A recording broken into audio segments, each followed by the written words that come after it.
বৈশাখ মাস আসলেই আসলে আমাদের এই মেলাগুলো দেখা যায়, আমাদের বৈশাখী মেলা হিসেবে পরিচিত। বিশেষ করে বাচ্চাদের জন্য খুবই একটা মজার মেলা হয়। তারা অনেক কেনাকাটা করতে পছন্দ করে, তারা ঘুরতে পছন্দ করে, তারা এখান থেকে অনেক খেলনা, তাদের প্রয়োজনীয় জিনিসপত্র কেনাকাটা করে।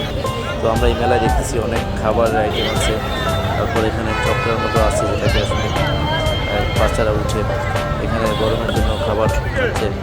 এখানেও আছে গরমের জন্য ফুচকা। এই জিনিসটা খুবই ভালো লাগছে, জিনিসটা পাঁপড় জাতীয়, যেটা ভারতে খুব সুন্দর লাগে, রঙিন দেখতে, খুবই সুন্দর সুস্বাদু। আচার, গরমের দিনে আচার সেলস, এখানে আসলে পাখা মাটির কাঠের অনেক জিনিসপত্র, এখানে খেলনা বাচ্চাদের জন্য, যে মুরব্বি কিনে দিচ্ছে তার নাতিকে। এখানে অনেকগুলো খেলনার দোকান, এই যে অনেকগুলো পাখি সুন্দর লাগতেছে দেখতে, মাটি দিয়ে অনেক রকমের ডিজাইন করে খেলনা তৈরি করছে। এখানে ফুল তৈরি করেছে কাগজের।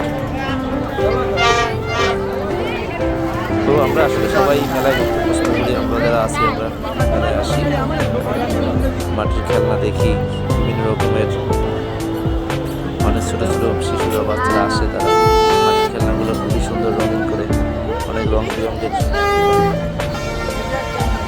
কিছু ধর্মীয় থাকে, বিভিন্ন স্টল থাকে এখানে, অনেক এখানে পান বানানোর পান মশলা, বাট দেখা যাচ্ছে আসলে অনেক আইটেমের এই দোকান থাকে সব জায়গায়। সবাই ঘুরে ঘুরে কিনে, একটা একটা যাচাই বাছাই করে কিনে সবাই।